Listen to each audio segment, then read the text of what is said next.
Big day down in Jefferson City today.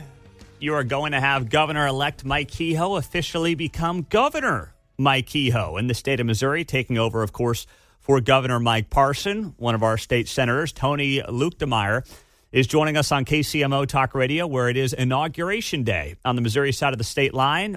Tony, good morning. Thanks for being here on KCMO Talk Radio. What's the vibe down there in Jeff City today? Well, everybody's very excited, and before here too long, when we get together on the south lawn of the Capitol building, I suspect we're all going to be very cold as well. Yeah. Hope you got those gloves with you. You're right about that. So, listen, Mike Kehoe is somebody who obviously had a lot of backing around the state, comfortably won a primary. Now it's time to get to work. You are in a leadership role now in the Senate as the next Missouri Senate Majority Leader from right here on the Kansas City side of the state. What are you expecting to use that political capital on, and how do you think Mike Kehoe is going to leverage some of that right out of the gates?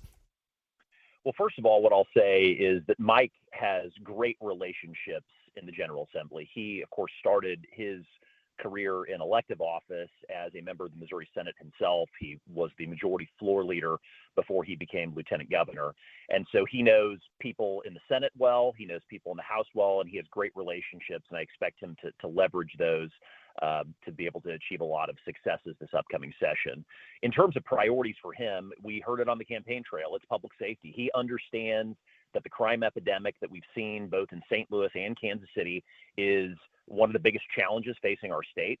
And I think that we will see him lean into that issue in a very big way this upcoming session. There's a belief that they are going to try to take control of the St. Louis Police Department back from the city and put it back under what some would call state control. I put up air quotes when I say it because it's not that simple, but that's obviously more of an issue for that side of the state. Do you see any changes to how the Kansas City, Missouri Police Department is run, or is it going to be more about the St. Louis side? So I think, I don't know that there's going to be anything specific to the Kansas City Police Department this session. As you know, Amendment 4 passed on two different occasions now to increase the minimum funding threshold for the KCPD. A few years ago, we removed the residency requirement for those officers so that they can live and raise their families where they choose. We also removed the salary caps for officers that led to one of the largest pay raises that we've seen for KCPD officers in decades. So I think a lot of the focus on public safety outside of St. Louis is going to be more broad. The governor realizes that we have officer shortages both in Kansas City and St. Louis, both departments down over 100 officers. And so I think we're going to look at different things that might incentivize people to become law enforcement officers to make sure we're filling those vacancies. You know, some of the ideas that have been discussed early include educational scholarships for law enforcement officers, first responders, and their families to make it more appealing for people to become police officers. On the St. Louis side of the state, I will just say, even though it's not specific to Kansas City, I'm very supportive of what the governor is wanting to do to put St. Louis back under so-called state control. It's something that, in my mind, has worked extremely well over in Kansas City. It's kept liberal politicians who are hell-bent on defunding the police from controlling our state's largest police department over in Kansas City. I think it's a mechanism and a system that works well, and I hope it's something that we see move over to the St. Louis side of the state as well. Tony Luetkemeyer is a state senator in Platte and Buchanan counties. He's in Jeff City, where the inauguration is taking place today for Governor-elect Mike Kehoe. What about the Chiefs, the Royals, their future on the Missouri side of the state line? I know, listen, you've got personal interest in this as a sports fan yourself, of course. What do you think that looks like? Because outgoing Governor Mike Parson wanted to get something done by the time he left office, and that obviously has not happened.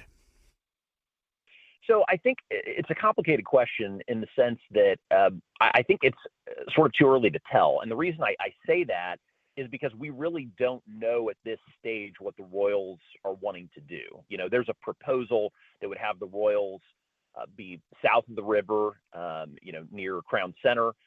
That proposal, as I understand it, would require a significant ask of the state in terms of state tax dollars. I don't think that's probable or realistic for something like that to get through the General Assembly.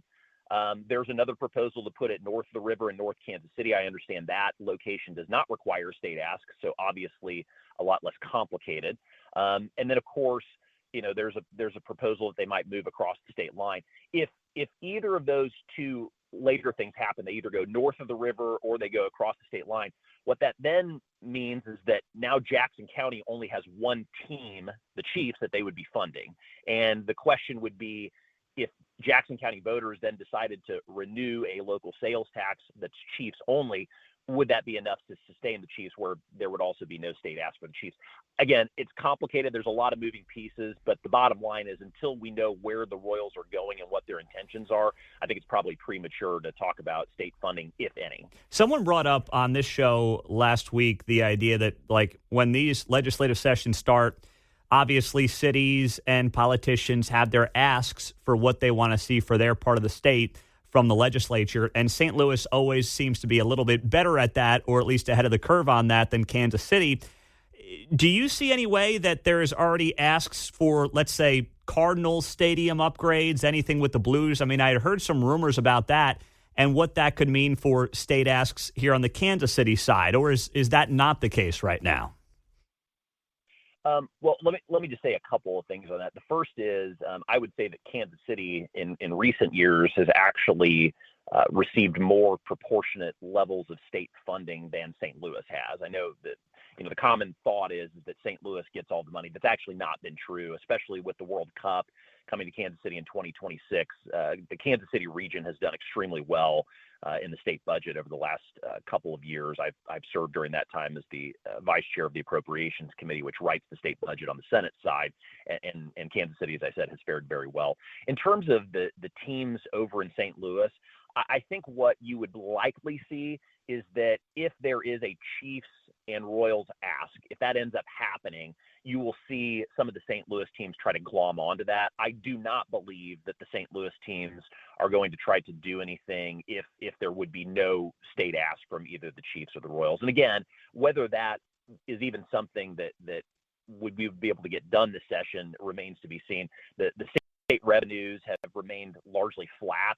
A lot of the one-time federal dollars that the state has received in the past that has funded a lot of these larger one-time projects, of course, that money is not there anymore. And so we're going to see a much tighter budget this upcoming legislative session than we've seen in previous sessions. Tony Luetkemeyer on KCMO Talk Radio 95.7 FM. Good to know.